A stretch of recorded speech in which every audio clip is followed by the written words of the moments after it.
Hey, folks, Roland Martin here. Glad to be with you. Roland Martin Unfiltered, broadcasting live from New York City, coming up on our Friday, December 7th, 2018 edition. The self-professed neo-Nazi found guilty of first-degree murder in the Charlottesville rally car ramming that killed one, wounded dozens. We'll talk about that. Also, Kevin Hart, he is out as host of the Oscars as a result of what has been described as homophobic tweets and jokes made several years ago. We'll talk about the question, did he handle the situation right? And is it fair to scrutinize somebody for comments that they made several years ago and that he said he has already apologized for? Cleo Monago will join us on the show.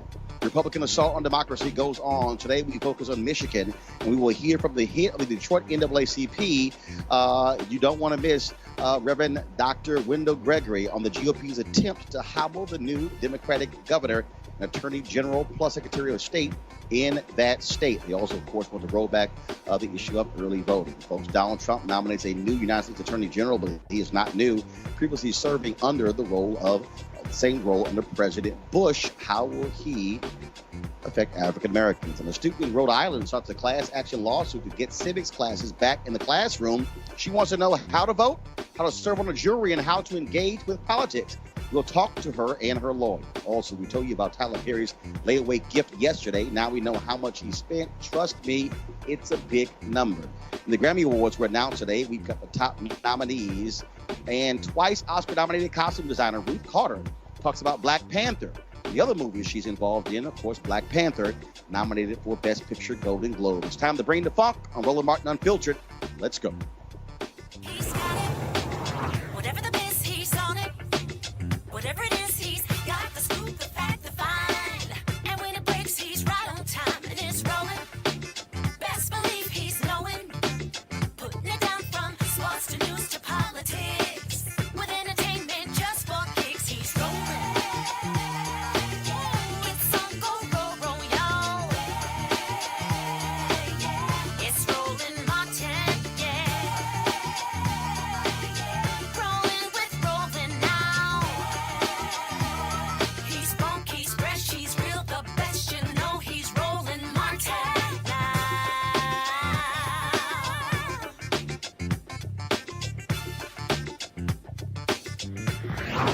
Martin. All right, folks, breaking news. James Alex Fields, Jr. of Ohio, was convicted of first-degree murder for killing a woman at the white supremacist Unite the Right rally in Charlottesville, Virginia, on August of 2017. You might recall 32-year-old Heather Heyer was killed and 35 others were injured, many seriously injured. The jury found that Fields, a self-described neo-Nazi, acted with premeditation when he backed his Dodge Challenger down a narrow downtown street, which was crowded with counter-protesters. Again, he has been found guilty as we speak right now. There are folks who are assembling outside of the courtroom there protesting exactly him, even though he has been found not guilty. And so I'm pulling up right now a feed as I'm looking at it right now on ABC News and other feeds as well, as folks are demonstrating outside of the courtroom and chanting happy about him being found guilty. And so again, we are watching that right now. So if our folks let me know, we pull up some other feeds on Twitter, we actually will have an opportunity to see that. But again, he has been found. So again, this breaking news coming down literally in the last hour. A jury has found that the white supremacist who killed Heather Heyer has been found guilty of killing her. She's 32 years old, and remember, he struck her and 32 others. And jury said that Fields, from Ohio, a self-described Nazi, he is found guilty. James Alex Fields. You also got to remember, of course, that it took the work of others to find many of these individuals because the cops there allowed them to disperse. So James Alex Fields, Jr. of Ohio, convicted of first-degree murder for killing Heather Heyer in that attack that took place in Charlottesville, Virginia on last year. All right, now to our other top story. Folks, Kevin Hart, he is out as the host of the Oscars. It was just a couple of days ago that he announced that he was going to fulfill a lifelong dream, and that is host the Oscars. Well, What then happened on Wednesday? On Wednesday night, then folks began to look at tweets that he sent out in 2009 and through 2011 with homophobic language. Folks also talked about, again, a joke that he made in his initial stand-up comedy where he talked about his son and if his son was gay and playing with dolls. And so as a result, that took place on Wednesday. Now, Kevin Hart is in Australia. I know for a fact that folks on his team reached out to him late Wednesday night to apprise them of what was going on in terms of what was happening on social media. The following morning, Thursday morning, that's when things really began to blow up. The story began to circulate all across the country, and that's when the Motion Picture Academy then reached out to Hart, asking him to apologize again, or if he didn't, to step down. This is how Kevin Hart responded on Instagram. From the Academy, and that call basically said, Kevin, apologize for your tweets of old, or we're going to have to move on and find another host. Talking about the tweets from 2009, 2010. I chose to pass. I passed on the apology. The reason why I passed is because I've addressed this several times. This is not the first time this has come up. I've addressed it. I've spoken on it. I've said where the rights and wrongs were. I've said who I am now versus who I was then. I've done it. I've done it. I'm not going to continue to go back and tap into the days of old when I moved on and I'm in a completely different space in my life. The same energy that went into finding those old tweets could be the same energy put into finding the response to the questions that have been asked years after years after years. We feed in the internet trolls and we reward them. I'm not going to do it, man. I'm going to be me. I'm going to stand my ground. Regardless, Academy, I'm thankful and appreciative of the opportunity. If it goes away, no harm, no foul. Now, first off, that was the second video Kevin Hart released. The first video he released as he was lying in bed, shirt was off, and he released a video. And then that was the second release. Well, that video was not received well. Later, he posted these two tweets on Twitter. Quote, I've made the choice to step down from hosting this year's Oscars. This is because I do not want to be a distraction on a night that should be celebrated by so many amazing, talented artists. I sincerely apologize to the LGBTQ community for my insensitive words from my past. I'm sorry that I hurt people. I'm evolving and want to continue to do so. My goal is to bring people together, not tear us apart. Much love and appreciation to the Academy. I hope we can meet again. Now this thing began to spread like wildfire all across social media. And Kevin and his team were trying to figure out how they would respond to this. Many people, of course, began to criticize him, attack him for those tweets, as well as for the jokes he made in his stand-up about his son, if he caught his son playing with dolls. Also, there was an interview Kevin Hart did in 2015 on The Breakfast Club where he said that he would not take a movie role playing someone who was gay because he was concerned about how folks would then think about that. And he said he couldn't focus on the role because he would be so concerned about what other people are thinking. In several other interviews, he talked about apologizing for what took place, saying, you know what, I was wrong with my insecurities in terms of that led me to do that. Others said, well, that wasn't an apology. They said he was trying to simply explain it away. Well, joining us right now, Dr. Cleo Monago, of course, who joins us right now, behavioral expert, also Lauren Victoria Burke, writer with the National Newspaper Publishers Association, and joining us, Malik Abdul, Republican communications consultant. Cleo, I want to start with you. You, of course, lead Black Men's Exchange, a group that speaks, of course, to brothers who are same gender loving. And here's a piece. I sent you a text. I believe it was that same night on Wednesday, and asking you had you heard about this here. And obviously, this thing really began to blow up Thursday.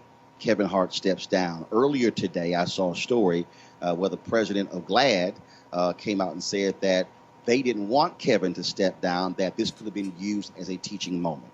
There were others who would say that there could be potentially roles of individuals who are nominated playing gay characters, and that it would be wrong for Kevin Hart to be the host. Your initial thoughts on all of this?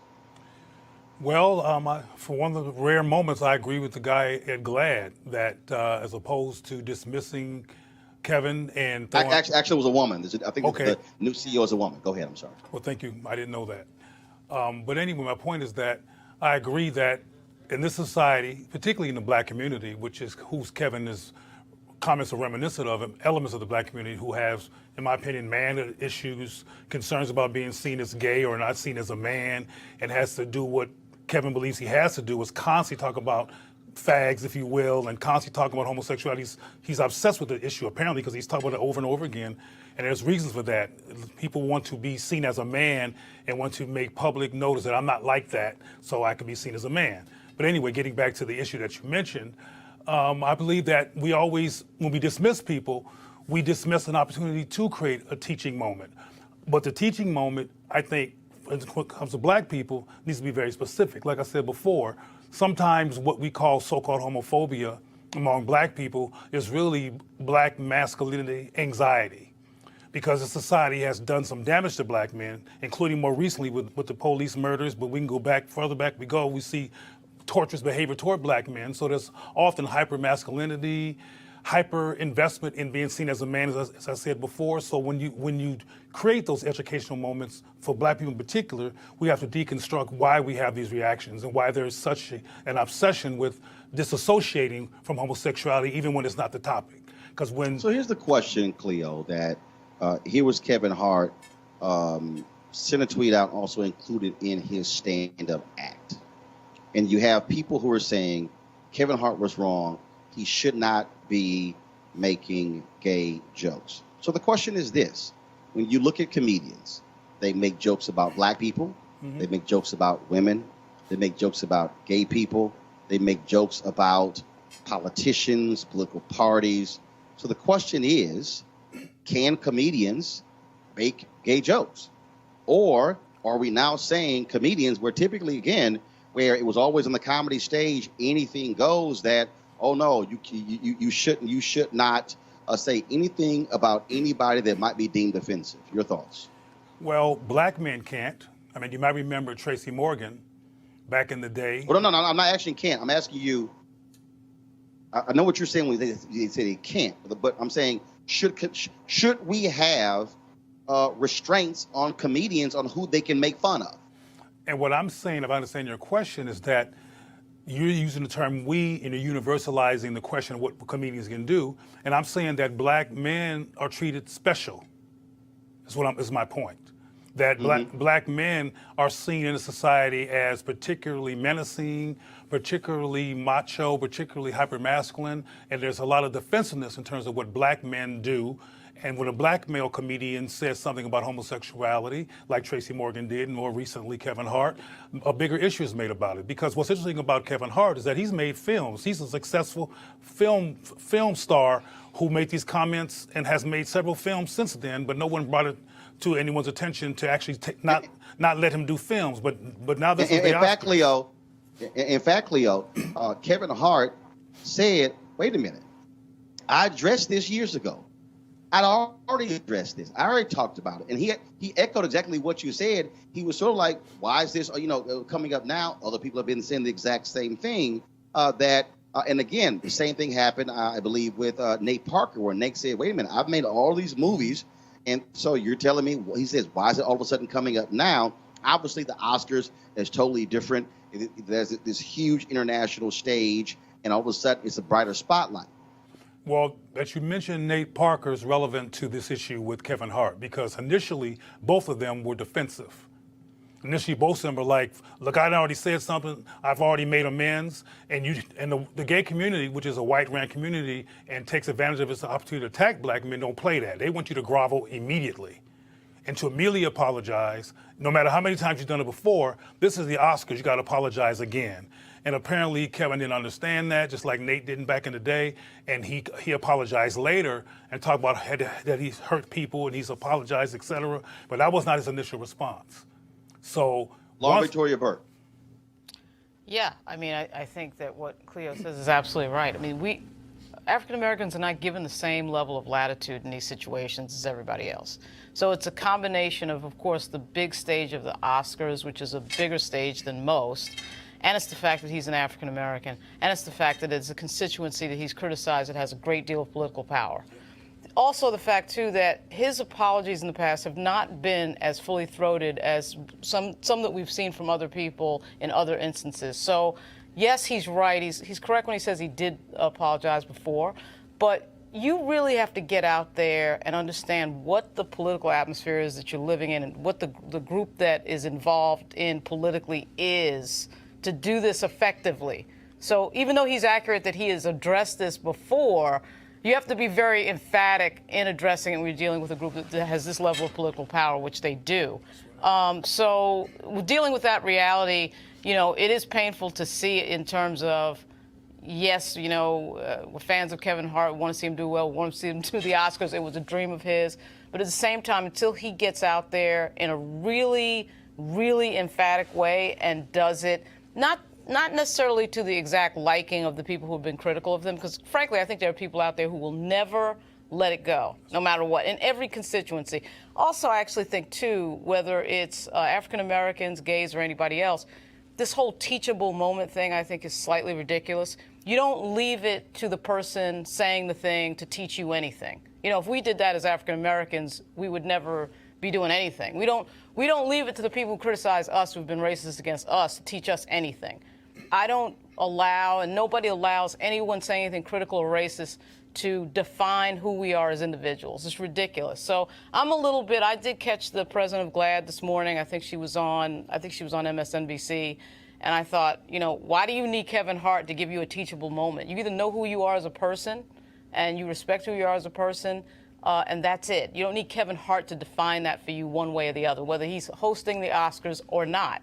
So I thought that whole ask was sort of ridiculous. But the Kevin Hart that we saw on the video and the Kevin Hart that we saw on the tweet are two different Kevin Harts. The one on the video is the real person saying, I'm sick of this, I'm tired of it. And that is the real person who understands that, I've said something apologetic and I don't want to repeat it again and again. The other Kevin Hart in the tweet is the guy that took control and said, okay, I'm tired of this, I'm going to withdraw. He really actually took control of the situation and withdrew before they sort of got rid of him, which is really sort of a power move in a way. Well, here's what he said. He said, Malik, that their deal was either you apologize or you're not going to be the host. He said, I'm not going to apologize. And then he said, it's up to you. He then, of course, so remember, if you play the video back, he essentially says that they gave him the option. He says, I'm not going to apologize, and then y'all do what y'all going to do. Then, of course, he later draws and then still issues an apology. Remember, in 2012, Brett Ratner was supposed to be the director of the director of the Oscar telecast. He made a gay slur at some industry event. Eddie Murphy was very close to Brett Ratner. Eddie Murphy was supposed to host that year. They forced Brett Ratner out. Eddie Murphy resigned and stepped down and said, I'm not going to be host. He was in a sense standing in solidarity with Brett Ratner. So Malik, I'll ask you your thoughts about all of this, but I'll ask you as well. The question is this. Comedians say all sorts of things. Comedians say things about, again, everybody. If you watch Lisa Lampanelli, she talked about black people, white people, gay people, everybody. The late Don Rickles was known to be Mr. Un-PC. Joan Rivers, too. Say it again? Joan Rivers as well. Yeah, Joan Rivers. Of course, look, if you go back and if you want to talk about, again, Malik, I'm going to pull you in. You want to talk about that standard. The question is, if Bernie Mac was alive and when he did his King's comedy routine, where he talked about one of his nieces or one of his nephew, one of these being gay, the question is, would Bernie Mac be criticized and made to apologize? So Malik, just your thoughts on what people are saying that comedians should or should not and can and cannot say. Well, this is the first time I actually heard the comments by Kevin were today. I didn't know about what happened in 2011 and 2009. So when I see the video of him on Instagram saying that I've apologized enough, I say to myself, okay, well, I never heard it, so I don't know. I didn't hear that apology. As to your question about whether or not other comedians would be able to whether Bernie Mac or others would, or Richard Pryor, or Eddie Murphy, of old, would be able to have the same comedic set as they had back then, I would say no. And the reason is because of the type of climate that we're in, the political climate that we're in. I said last week with Mark Lamont Hill, I said I was willing to give him the benefit of the doubt that what he said was not what he intended or how it came across to people. That's not where we are in our politics. Of course, as a Republican, I have to say, there are things that we have done, and a lot of it has become so political and it's toxic. So when a Republican says something, I think we should be willing to give them the benefit of the doubt and have those same teaching moments that Lauren mentioned, but we don't do enough of that. So now we have a climate that if Kevin Hart says something like this, we have to go after him. If Mark But Lamont... here's the thing, though. Okay, I want to put a pin right there. You said... if a Republican said this, are we now saying that the standard for a comedian is the same as the standard for a politician? Well, unfortunately, I think this is where we are. And when I say I think this is where we are, what I'm referring to is the online mafia mob, or whatever you want to call it. A lot of these stories get pushed because someone tweeted it. So people report on what someone else tweeted, not the actual situation. So the reason that we're talking about this is because someone dug it up and said, okay, well, now this is an issue. But we do so much of that, and I think we do ourselves a disservice because we cover stories based on what's happening on social media. I don't know if a reporter actually went to Kevin and had this conversation with Kevin, or there was some real investigative journalism or anything. No, here's what happened. Of course not. Here's what happened. I'm going to tell you what happened. Kevin Hart announced on Tuesday that he was going to be the Oscar host.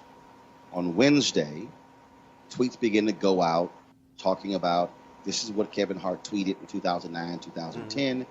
This is the joke that he made about his son, if his son was gay, in a stand-up act in 2010. The Guardian then writes a story.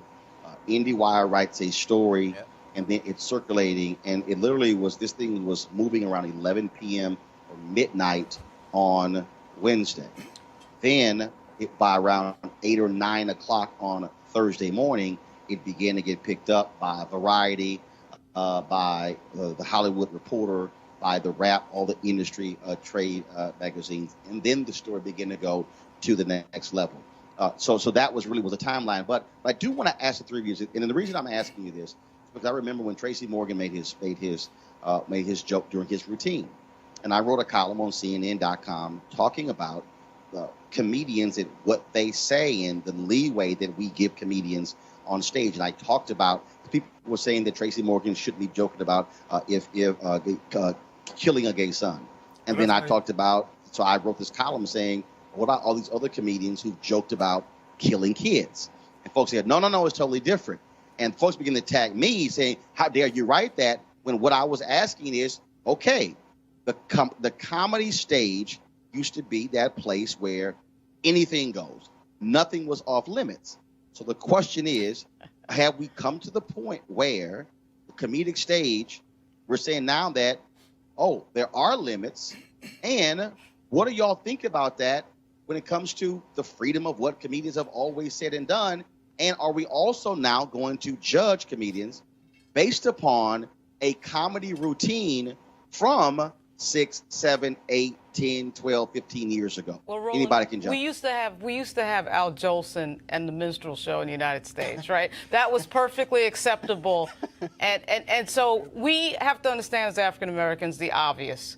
We are in a different cultural space because of 400 years of history. I mean, we are not judged the same.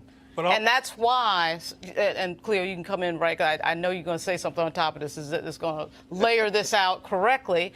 That is why Kevin Hart can't just get away with this. Same reason why Mark Lamont Hill can't say what he. I mean, we are in a different cultural space. We are an ethnic minority, and so when we say stuff, we're judged by the majority. So, it's as obvious as that. Of course, there have been things that have happened on the comedic stage, a lot of them directed against African Americans that everybody thought was hilarious, particularly in the early part of the 1900s. Yep. And no one said that, Hollywood, for Hollywood to be doing this is particularly, it's particularly laughable. Okay, when we look at the films that came out between, the dawn of film and about 1960s and 70s with the blaxploitation era, everybody thought that was great. Yeah.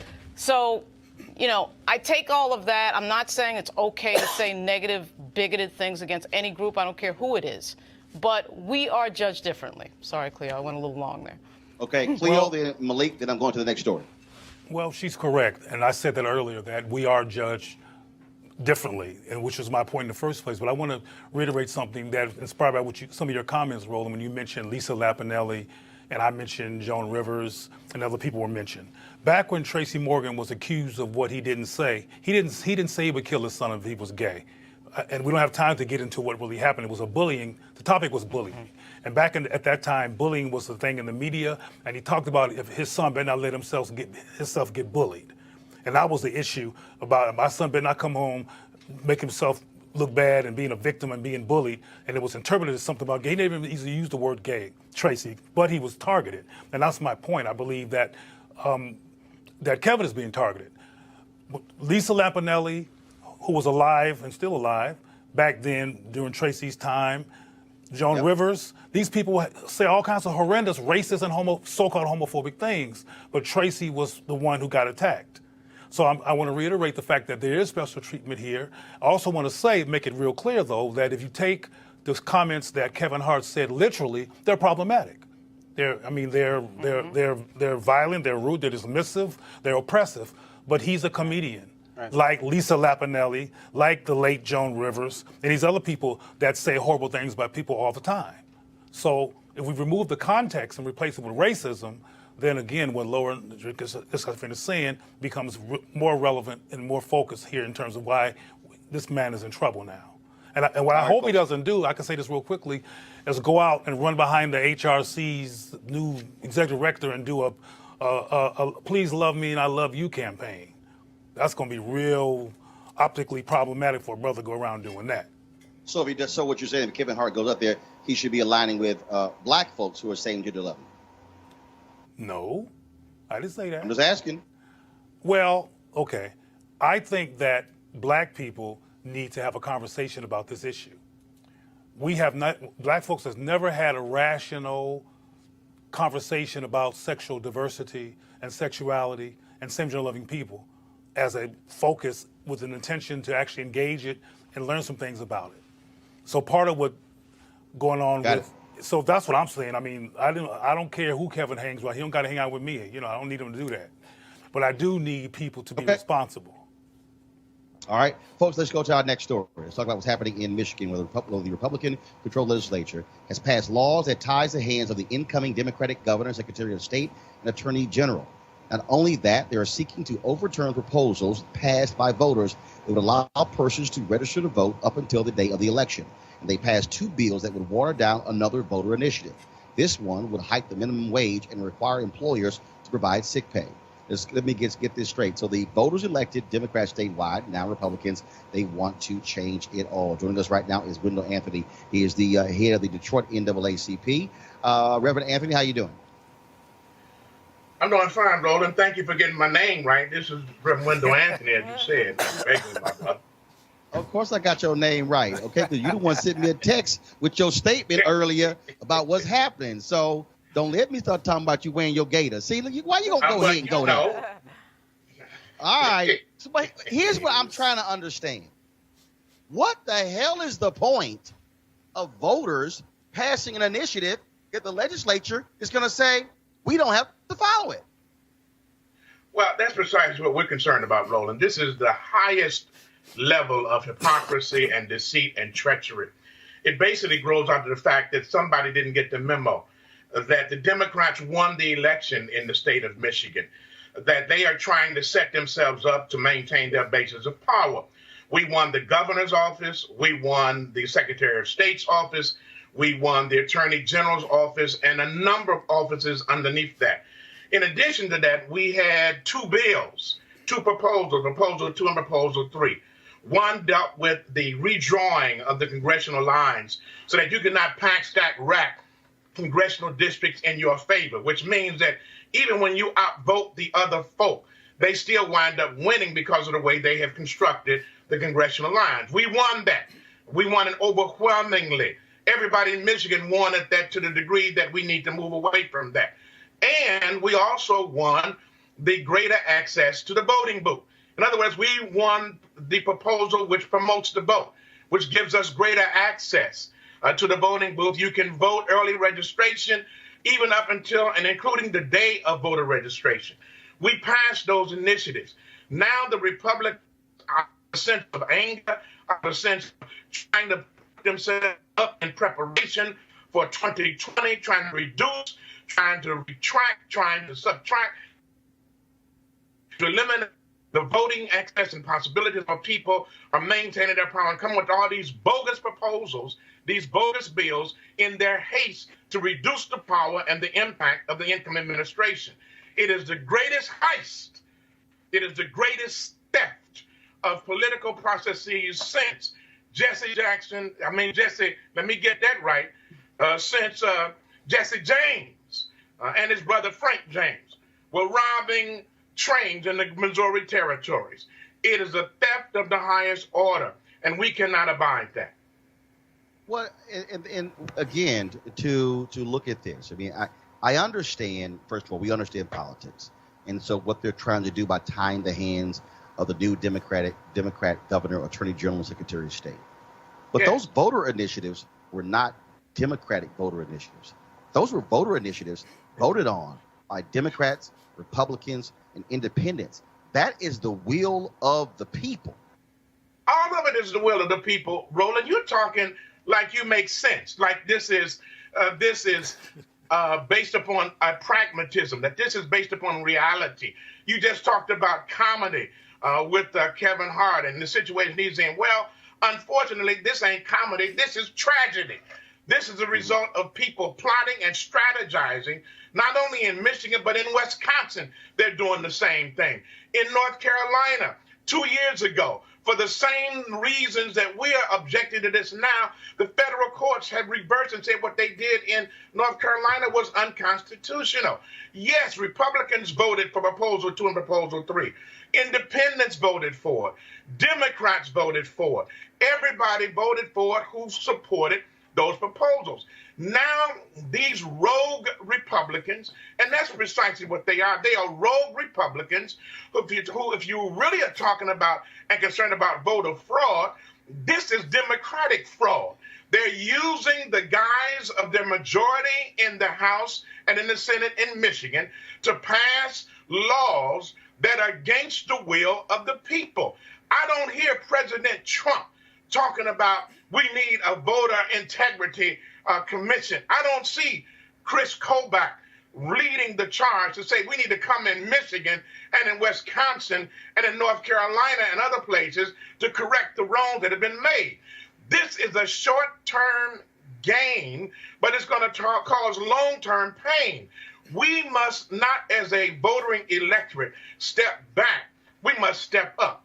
This is the kind of mess, Roland, and you know it.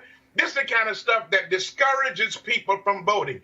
This is the kind of stuff that says, my vote doesn't matter. Why should I go to the voting booth? Why should I do what Reverend Anthony is suggesting to take my soul to the poll? Because they're ruining spirit in my soul. I'm simply saying that we cannot abide this. We are winning, y'all. If we were not winning, they would not be scheming and stealing and perpetrating these frauds upon the people. We are right at the edge of turning the corner in a whole lot of places in our country.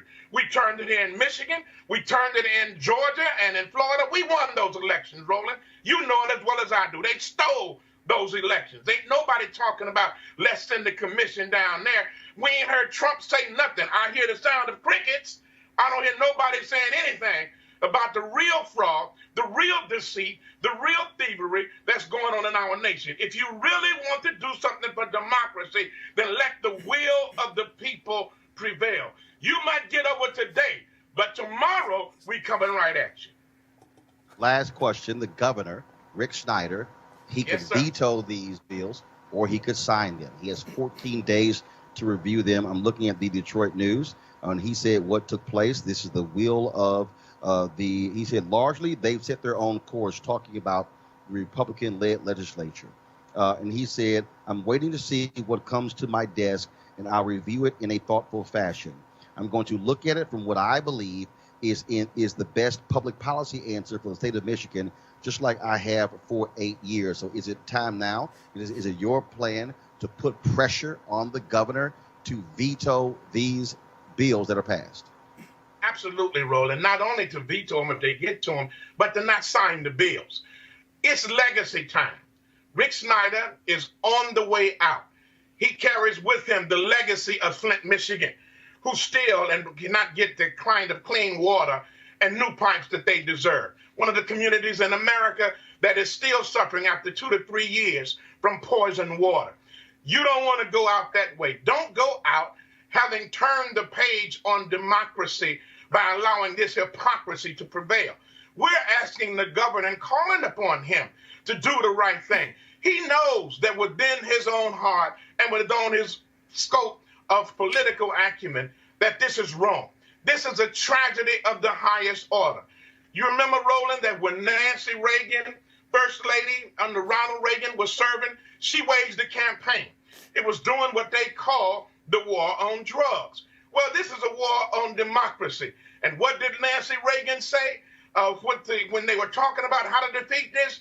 She said to young people all over the country, just say no. Well, Rick Snyder, Governor Snyder, when it comes to your desk, just say no.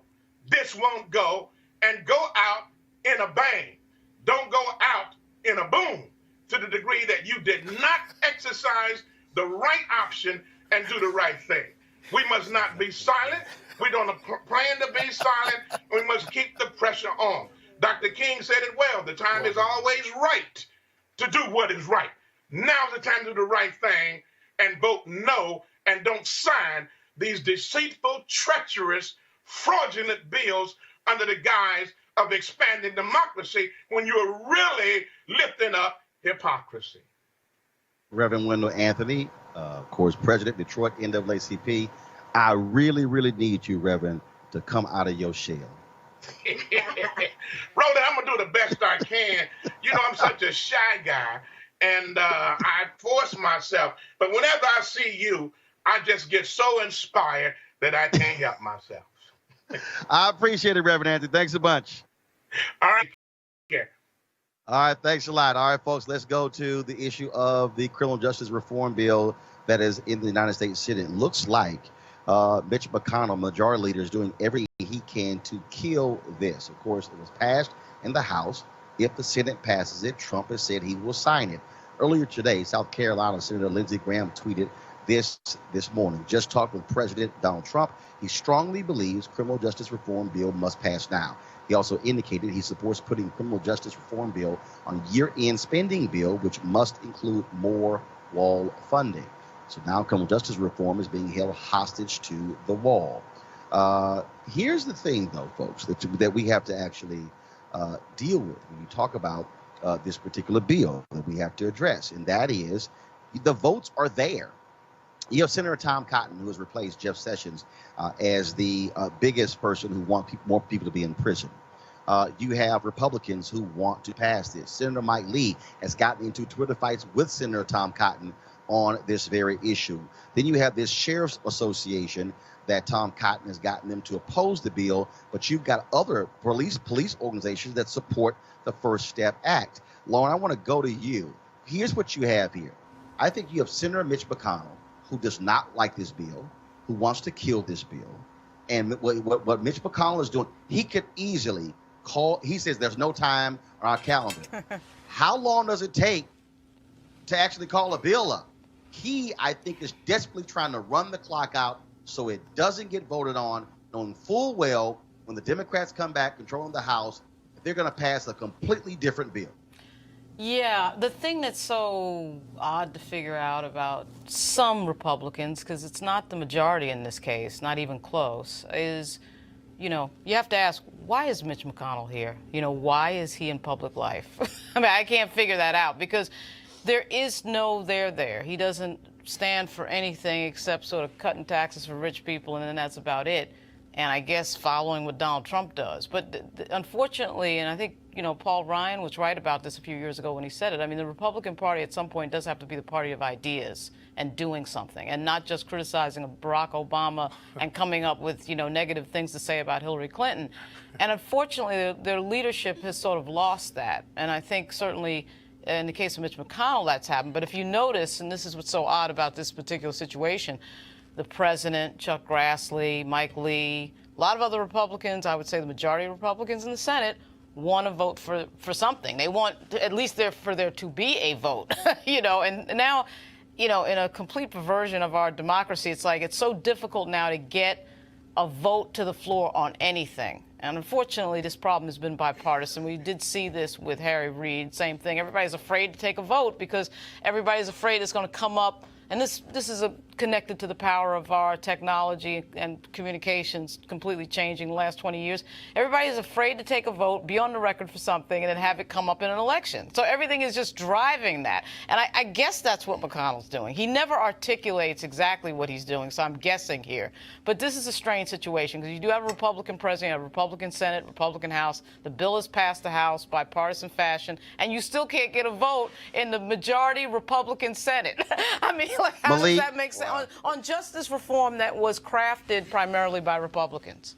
Yeah. Malik, when Mitch McConnell got Donald Trump to push this bill to after the election, I said that was the death knell. Supporters of this bill called me, no Roland, no trust me, Trump supports this. He's going to get full force behind it. I said, don't do it. If you do play that game with Mitch McConnell, you are going to get screwed. And that's exactly what has happened. The election was November 6th. Yeah. Today is what? December 7th? Yeah. Yeah. This is another one of those issues where Republicans make it hard for them. I agree with Lauren. This is, not all Republicans take the same position as McConnell here. I don't know what happened with the bill after it passed the House, because if we remember, there were only 2 Republicans who voted against it out of the House. So I don't know what happened between the House's version and the Senate versions, but I'm certain. No, here's what happened. What happened was very simple. Tom Cotton felt, and there were too many loopholes. They made up some BS. They got this one sheriff's organization to oppose it, and they're saying CC, but here you got one sheriff's organization opposing it, but you've got numerous law enforcement groups supporting it. Yeah, and that's the thing, is Tom Cotton, and it happens in our politics, unfortunately, a lot. There were a lot of things I believe Senator Cotton miscommunicated or misunderstood about the actual bill. A lot of things that he said, would not happen. And so what that has done is created an environment in the Republican Party that, it must be something there. If Tom Cotton said it, it must be something there. But I'm just going to speak as a black Republican sitting here on the show. These are instances where you guys make it hard for us to go out and push Republican policies, bring more people into the party. You're going to have a win on something. And if the president, if the president is behind this, I just don't. To me, there is no excuse for what's happening now. Cleo, you probably have 40+ Democrats who would vote for this. You've got, no doubt in my mind, at least 30 Republicans who will vote for this. The votes are there. I don't know what the hell Mitch McConnell is sort of like he wants there to be a majority of the votes on the Republican side. The votes are there. He wants to hold this up and then probably, there you go, let's blame the Democrats. Well, I must admit to all y'all, I don't know all the details about this that you're all talking about. I don't know the details of this scenario that you've asked everyone about, but I do believe that from what I see, the Republicans aim to win, and sometimes their attempts to win defy logic and defy what we would materially think is a good idea, but often they win recently. And I think that we want these people like McConnell to do the right thing, but I think he's trying to manipulate. And from his perspective, his manipulation is going to have some success. We will see. I mean, the thing is, though, it would be nice if there was a journalist that actually asked Tom Cotton, what are you here for? What did you run for office for? Right. What do you believe in? What policies do you actually want to push? Because it would seem to me he believes in absolutely nothing and in doing nothing, and so just sort of being a dead ender. And frankly, I don't think this moment right here, I don't think is about Republicanism or being a Democrat. It's this one individual member who's a pain in the ass. That's what it is. And it's just a weird Republican outlier. pain in the ass, though. Well, here's the deal, Cleo. The next time I send you some damn stories to read, you read it before you come on the show, so you can get caught the hell up what we talking about. Well, He's not the only I'm one. not gonna debate this on the air, but I'm a special guest today, and I came here to be special. So that's all I'll say. You special, all right, Super Black. You real special. So, folks, we'll keep you abreast of exactly what happens with this and whether or not Republicans are going to have the guts to actually get it passed. If they don't vote on this bill, this just proves Mitch McConnell is a joke, is a failure, and black Republicans should be blasting him at every turn if he simply doesn't do this. All right, folks, it's time to hear a word from one of the folks who are supportive of Roland Martin Unfiltered. With the holidays just around the corner, now is the time to order holiday cards for family and friends. This year, you can create custom holiday photo cards quickly, easily, and affordably at simplytoimpress.com. That's simplytoimpress.com. It is your holiday photo card headquarters with thousands of unique Christmas cards and other designs to choose from. And look, it's very simple. All you got to do is upload your family photos and get them from Facebook or Instagram, personalize the text, and you're done. It's that simple. Simplytoimpress.com prints your cards professionally on your choice of premium card stock in just a few days and rushes them straight to your door. The New York Times Wirecutter named Simply to Impress their favorite custom photo card service. Simply to Impress even offers foil cards and hundreds of great holiday designs for your business as well. Place your order today and to save 30% and get free shipping. Just enter the promo code DEAL, that's DEAL, at the checkout. Save big on holiday photo cards today using promo code DEAL at simplytoimpress.com. That's simplytoimpress.com. And one of the reasons we want you to support them is because they are a supporter of Roland Martin Unfiltered. And so when you support them, they continue to support us. All right, folks, if you're of a certain age, you remember civics class. Apparently, Rhode Island doesn't do that anymore. And one young lady thinks that's wrong. She wants to be prepared to vote, to serve on juries, and involve herself in civic affairs. She got a lawyer, and they filed a class action lawsuit against the state of Rhode Island. The suit claims their constitutional right to complete education is being violated. Joining me now is one of the plaintiffs, Alita Cook, as well as her attorney, Michael Rebell. Alita and Michael, how you doing? Hi, I'm good. So, nice Alita, when did this start? When did you say, this is crazy? I don't know what the hell they teaching us. I want to do something. Oh, my video's on. Okay, can you hear me? Yeah. Okay, Alita, can you hear me? Yes, I can. All right. So when did you when was it where you said this makes no sense to me? I don't know anything about civics in America. I guess it all started when my friend introduced me up to the case, and I thought about it. And I was like, man, I really didn't really know civics. So I talked with the lawyers that were on the case, and we talked it over. And I thought about it a little bit more, and I was like, I really have to get on this case. Now, Alita, when did you finish school? I'm currently a senior at Providence Career Technical Academy, actually. Okay, see, that's a high school? Yes, that's a high school. And so you're at that high school, and as you think back, when you were in elementary school, middle school, and your other years of high school, what were you taught? Was there anything about government and politics? Well, when I took a history class in sophomore year, we learned about current events and, the election and what's going on in other parts of the world. Not really too much on how government works and, on how to pay taxes and economy stuff. So I guess I I got a little bit of like about the war and like, stuff like that, but not really about how government runs, different forms of government and stuff like that. But yeah. Mike, I want to go to you with this lawsuit, filing a class action lawsuit. How many folks have you heard from who want to be involved in this?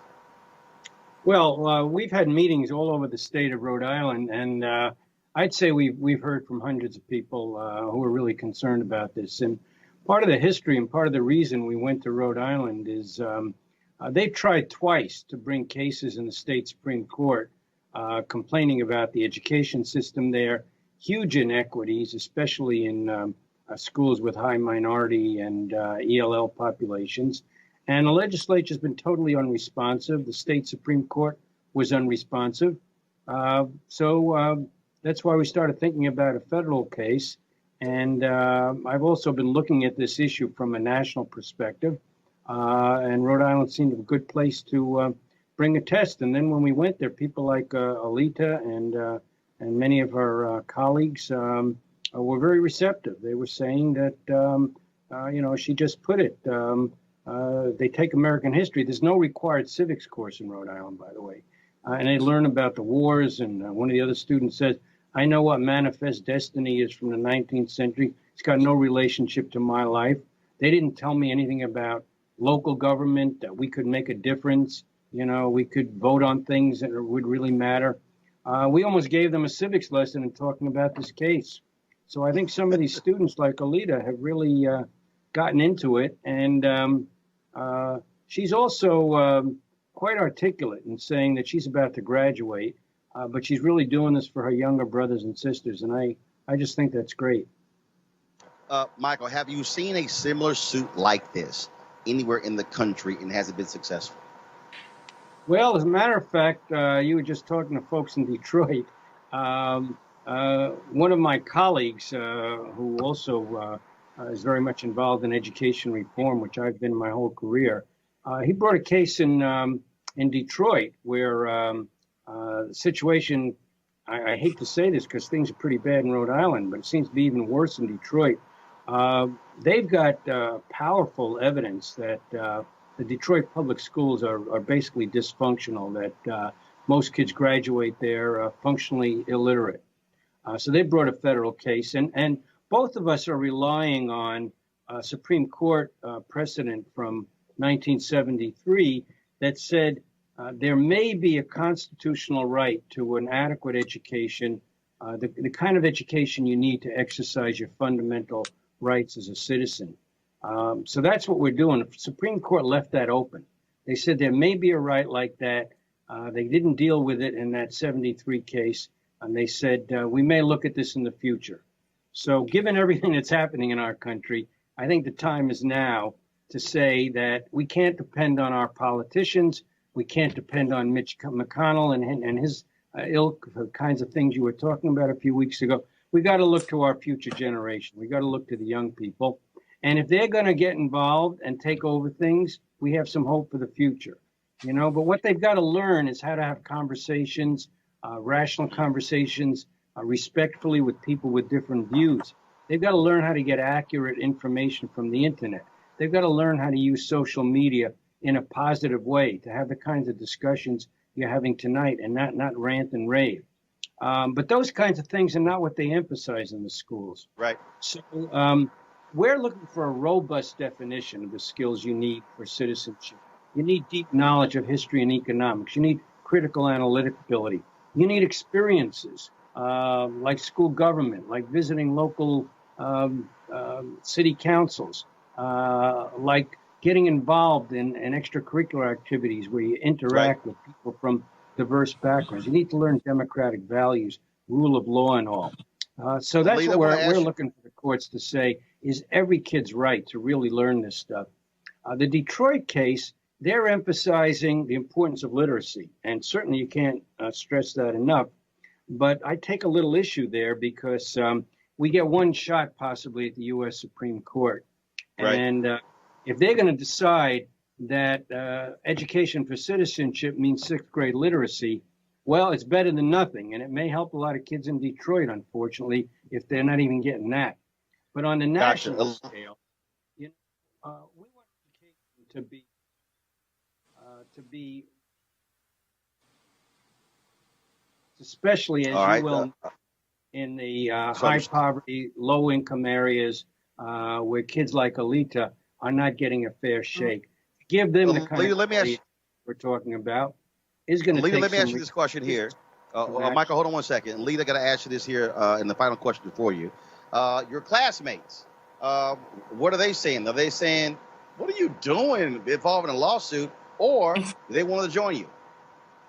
Well, my classmates, my people in my school are really supportive about me doing this case. They think like, they heard me talk about marches and protests and activism work before, but I guess seeing me like in the New York Times and actually like seeing me on, like through social media and hearing like about this case, they've been really supportive and like really got my back on this one, like saying like, this case can really, pass. Like I can really win this case. So I've been getting a lot of positive and feedback Right. from this, and I'm extremely grateful for all the like people who have my back on this, my friends and family, and just like people who have reached out to me on this case.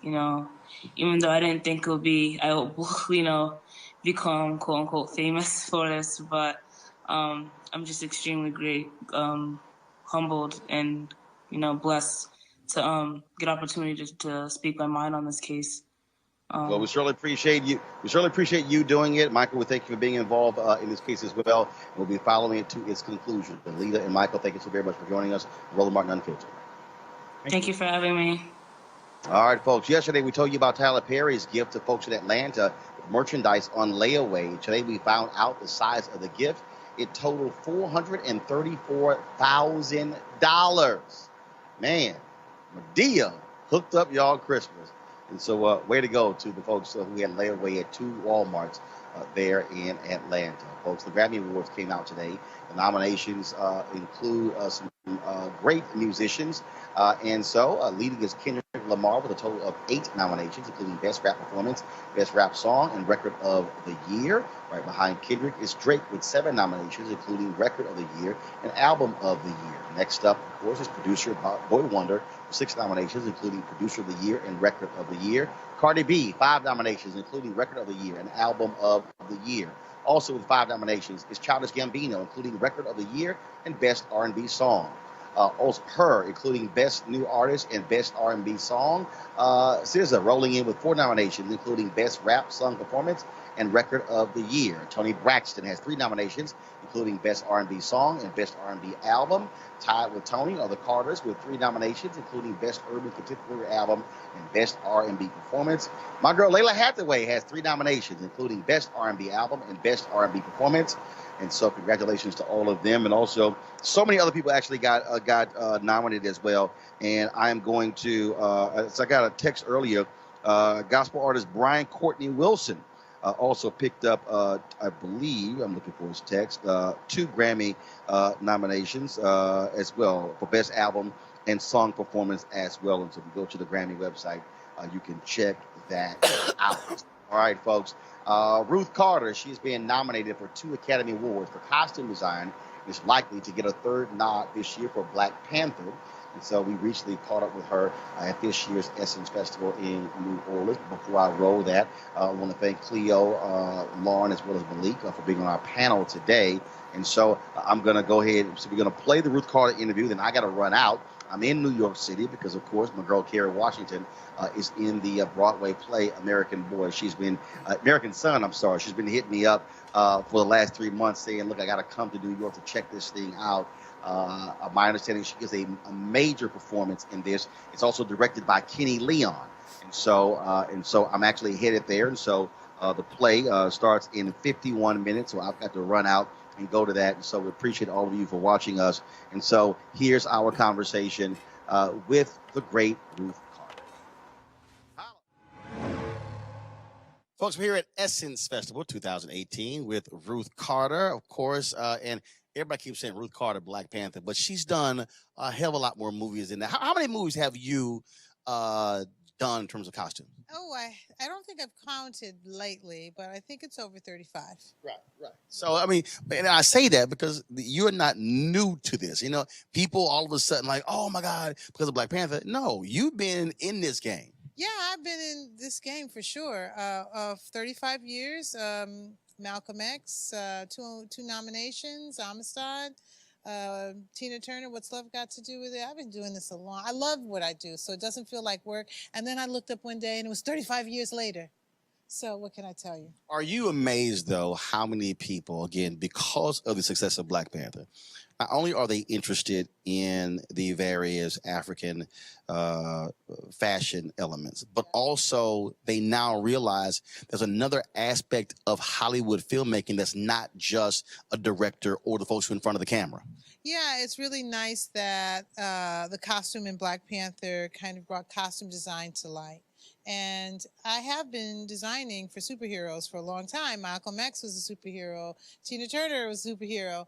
But the global impact that the Black Panther did, you know, it made $1.4 billion and it touched a lot of people. So, you know, to have done like the life's work and really giving the Black Panther your all really is heartfelt to see all the people that have embraced it. You and I, we've talked several times about the movie itself. You've had so many other interviews. Have you considered, or if you've already done it, really putting something together? I mean, the amount of research that you had to go through it, where people really need to understand all of that, and then where certain things came from, and it wasn't just from this particular African nation. Anything along those lines that's sort of a guide, a how-to, or just because it's an interesting backstory. How certain pieces got on screen. Yeah, well, I do have an exhibition of my work that I have mounted, and it's going to launch in Pittsburgh in August. And what that is, it's actually a walk through history. It's a walk through film history. It's a walk through my design process. And actually, you know, the Black Panther kind of seals the circle. You know, we start with roots and Amistad, and we have the American experience. But actually, the Black Panther gives us like a backstory that goes beyond slavery. So it's a really exciting exhibition that I'm putting together, and I think that's the start of what you're talking about. You know, what is it that you do, and how do I do it? I know those questions are out there, so I'm just going to step my way through it. I'm still a costume designer, so that's like a whole nother, you know, ball of wax there. Yeah, but the reality is, even though costume design, you also have to be a major historian and researcher to do what you do as well. Yeah, I love the research. I love looking at the work of James Vandersea, Gordon Parks. You know, I have an extensive library at home. You know, now with the internet, I do a lot of research online. It's just kind of like another part of the passion. You have to have a passion for people and understand the psychology of what they wore in order to actually dress a character. We're character builders. We're storytellers as opposed to fashion designers. And just so y'all know, trust me, I went to communications high school where we were taught, matter of fact, anytime we watched a movie, we had to watch the movie to the end of the credits. Oh. Our instructor said, no, you need to know who also made the film. And so, and I was in high school. So even what happens now, I might see a film and I might go, oh, Terry Shropshire was the editor. Oh, Ruth was doing our costume design because we've had to do it. And so it forces you to realize that there's more to it than just, again, the typical folks we know about. And listen, I sat in the movie theater before I became a costume designer when I heard about this profession and I read the credits. There were so many people in the credits. I said to myself, there is a place for me in the entertainment industry. True story. So I got to say this as well. So when you talk about now because of the success of this movie, so this actually happened. So I'm watching the movie and I see this outfit. It probably was on the screen for like 10 seconds. And I was like, Ruth, I I need to see that actual outfit. All I said was just the back. It was just the back, and it was on for that long. Yeah. But I said, okay, that's fire. Yeah, and then I sent you a text of a picture of it, yep. And you were like, that's the one.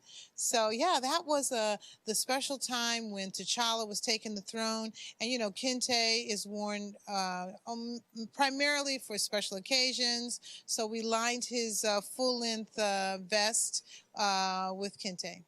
Oh, it's gorgeous. Of course, the brother who actually designed it, you sent me his information, and so we're chatting. So y'all gonna see that. Yes. You're gonna see me wearing it. Yes, he made it. I designed it. See, there we go. Cool. All right, that's fine. I give credit. Yeah, no, Carl in Atlanta. Yeah, he's your go-to guy. All right, then. It was always good to see you. And what's the next movie? What are you working on? I'm doing Dolomite, the Rudy Ray Moore story with Eddie Murphy, 1970s. Lots of polyester. Yes, it's wonderful. It looks so good. All right, Ruth, always good to see you. Thank you. I appreciate it. Thanks so much.